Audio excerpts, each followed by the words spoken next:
بسم الله الرحمن الرحيم. اللهم يا ذا المن ولا يمن عليه، يا ذا الجلال والإكرام، يا ذا الطول والإنعام، لا إله إلا أنت ظهر اللاجين وجار المستجيرين وأمان الخائفين. اللهم إن كنت كتبتني عندك في الكتاب شقيا أو محروما أو مطرودا أو مقدرا علي في الرزق فامح.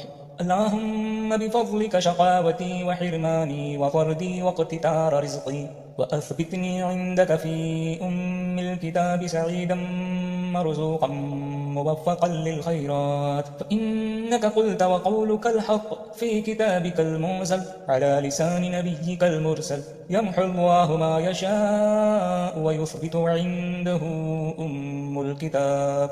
إلهي بالتجلي الأعظم في ليلة النصف من شهر شعبان المكرم التي يفرق فيها كل أمر حكيم ويبرم، أن تكشف عنا من البلاء والبلواء ما نعلم وما لا نعلم، وأنت به أعلم، إنك أنت الأعز الأكرم. وصلى الله تعالى على سيدنا محمد وعلى آله وصحبه وسلم، والحمد لله رب العالمين.